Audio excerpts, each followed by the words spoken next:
Pada bulan Agustus 2023, pemerintah Jepang meluncurkan rencana untuk membuang air yang terkontaminasi nuklir dari PLTN Fukushima Daiichi ke laut. Sejauh ini, air yang terkontaminasi nuklir telah dibuang ke laut sebanyak 4 kali. Perilaku ini telah menimbulkan kekhawatiran yang meluas tentang keselamatan ekologi laut dan keamanan makanan laut di seluruh dunia. Sebagai salah satu konsumen terbesar makanan laut dunia, Tiongkok tidak diragukan lagi merupakan salah satu korban dari rencana pembuangan air limbah nuklir ini. Namun, dalam menghadapi potensi ancaman pencemaran laut, Tiongkok telah memilih untuk membudidayakan makanan laut di padang pasir. Meskipun kedengarannya luar biasa, di gurun Taklamakan yang jauh dari lautan, Tiongkok telah berhasil membudidayakan 7.000 hektar produk makanan laut seperti ikan, udang, dan kepiting. Melalui teknologi canggih dan manajemen ilmiah, makanan laut ini tidak hanya dapat hidup di padang pasir, tetapi juga memperluas basis pembiakannya setiap tahun. Selama musim puncak setiap tahun, tangkapan harian di sini mencapai 1,2 ton, dan pendapatan tahunan melebihi 130 miliar rupiah. Jadi, bagaimana petani Tiongkok membudidayakan makanan laut di padang pasir? Jika Anda menyukai video kami, silakan klik untuk berlangganan, agar Anda tidak ketinggalan video terbaru kami. Sekarang, mari kita masuk ke topik hari ini. Seperti yang kita tahu, orang Tiongkok telah berusaha menaklukkan padang pasir. Dalam beberapa dekade terakhir, mereka telah mencoba menanam pohon dan membangun sejumlah besar pembangkit listrik tenaga surya di padang pasir, dan mencoba untuk menghidupkan tanah yang tandus dan tanpa harapan ini. Gurun Taklamakan, yang terletak di Xinjiang Barat Daya, Tiongkok Barat Laut. Terletak di cekungan Tarim di Xinjiang Selatan, dibatasi oleh Pegunungan Kunlun di selatan, Pegunungan Pamir di barat, Pegunungan Tian Shan di utara, dan Gurun Gobi di timur.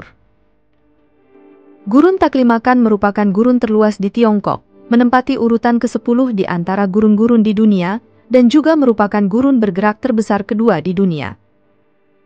Gurun ini memiliki panjang sekitar 1.000 km dari timur ke barat, dan lebar sekitar 400 km dari utara ke selatan, dengan luas total 330.000 km persegi.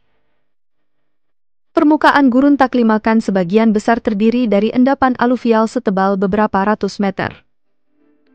Lapisan pasir ini terus bergerak karena pengaruh angin, ketebalan lapisan pasir dapat mencapai 300 meter, membentuk berbagai bentuk lahan yang dibentuk oleh angin, termasuk bukit pasir dengan berbagai bentuk dan ukuran. Sebagai gurun terluas di Tiongkok, Gurun Taklamakan termasuk gurun kering beriklim hangat. Musim panasnya sangat panas, dengan suhu tertinggi mencapai 67,2 derajat Celcius, dan perbedaan suhu antara siang dan malam seringkali melebihi 40 derajat Celcius. Kondisi iklim yang ekstrim ini menimbulkan kesulitan besar bagi aktivitas manusia dan lingkungan ekologi.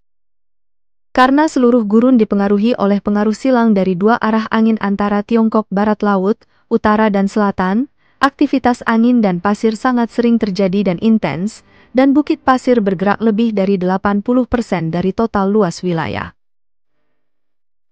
Selama periode ini, badai besar dan badai debu kerap terjadi, memenuhi atmosfer dengan pasir dan debu, dengan ketinggian debu mencapai 3.962 meter di atas permukaan laut. Angin dari arah lain juga mengangkat debu ke udara, membuat Gurun Taklamakan hampir diselimuti debu sepanjang tahun. Namun, lingkungan ekstrim seperti itu kini tengah mengalami perubahan.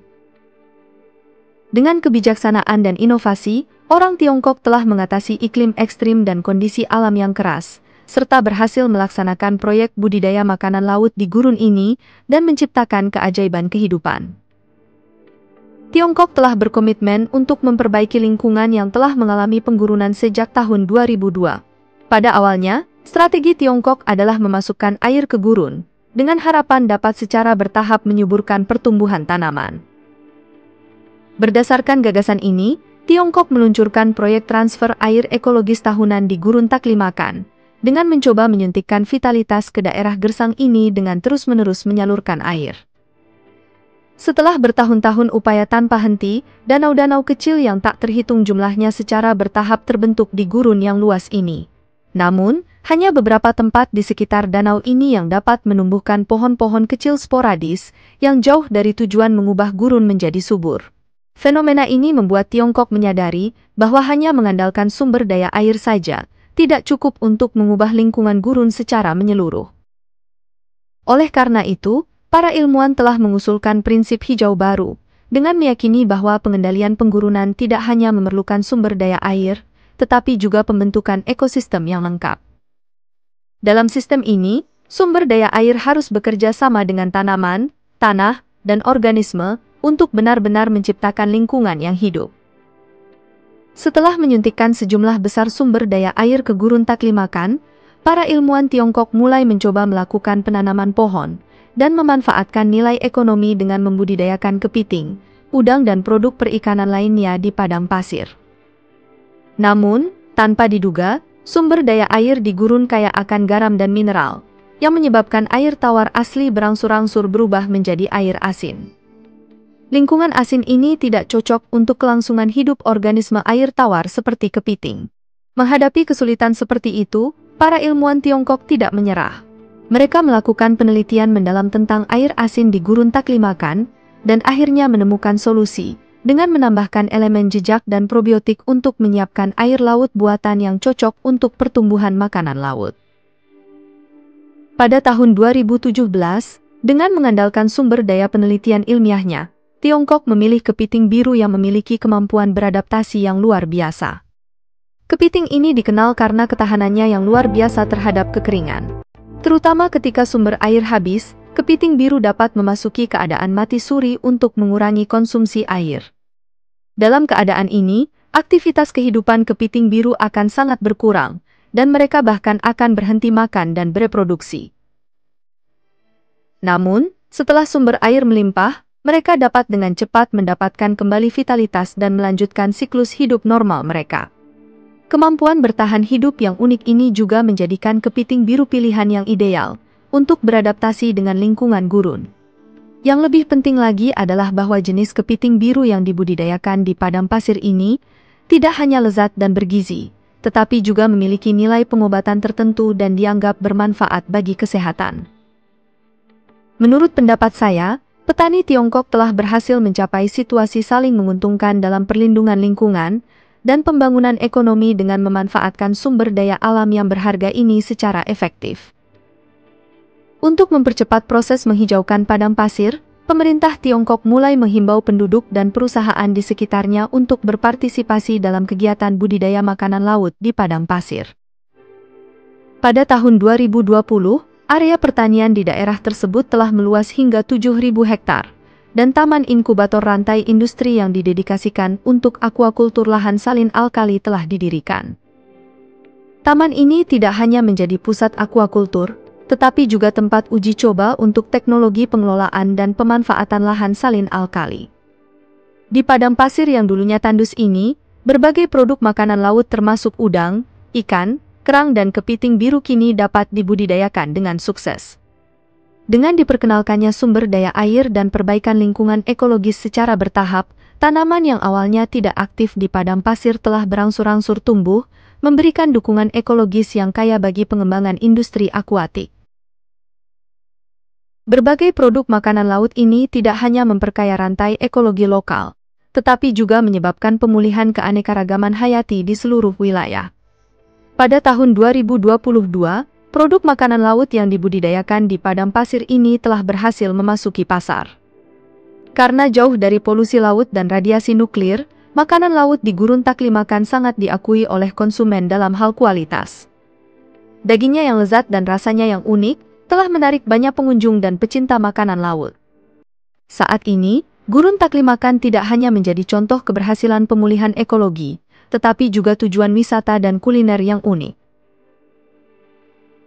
Menurut statistik, tangkapan harian makanan laut di sini saat ini berkisar antara 400 hingga 500 kg, dan pada musim puncak, angka ini bahkan dapat mencapai 1.200 kg.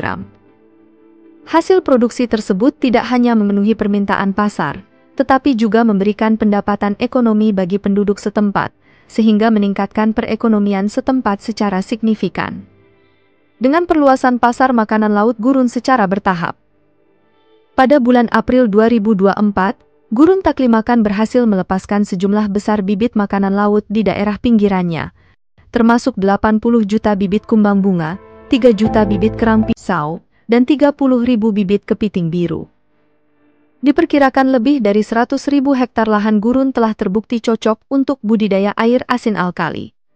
Pada awal Mei tahun ini, setelah berhasil mengembangbiakan udang karang, salmon dan lobster air tawar Australia, proyek pengembangbiakan gurun Tiongkok tidak hanya mempromosikan daur ulang dan konservasi sumber daya air, tetapi juga secara signifikan mengurangi pencemaran sumber daya air, memberikan kontribusi besar untuk meningkatkan lingkungan ekologis gurun dan meningkatkan stabilitas dan keberlanjutan ekosistem. Makanan laut yang dibudidayakan di gurun memiliki sejarah di Tiongkok.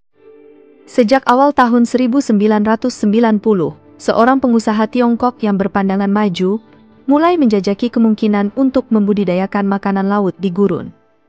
Setelah bertahun-tahun melakukan penelitian dan praktik, ia mendirikan basis budidaya ikan seluas 1.200 hektar di Gurun Kumtak pada tahun 2001, mendirikan 15 kolam ikan, dan berhasil menebar 600.000 benih ikan trot pelangi.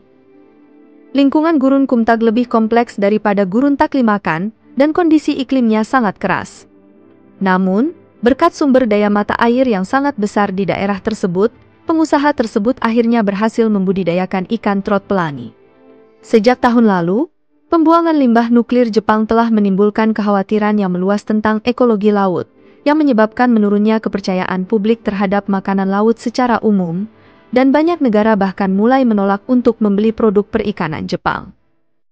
Namun, dalam menghadapi kesulitan ini, Tiongkok telah mencapai keberhasilan luar biasa dengan membudidayakan makanan laut di daerah gurun, yang juga telah menarik perhatian masyarakat internasional.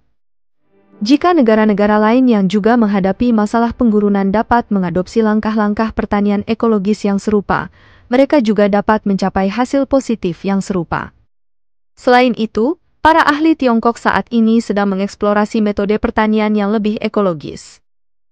Mereka mencoba menanam tanaman air dan rumput laut di daerah gurun untuk memurnikan air asin dan menyesuaikan nilai pH. Ini akan membantu meningkatkan kualitas air dan menyediakan berbagai sumber daya ekologis. Hewan digunakan sebagai pakan, sehingga membangun ekosistem yang berkelanjutan. Jadi apa pendapat Anda tentang budidaya perikanan di gurun pasir ini? Beritahu kami di komentar di bawah. Terima kasih telah menonton, dan jika Anda menikmati video ini dan menganggapnya informatif, silahkan klik tombol suka dan berlangganan.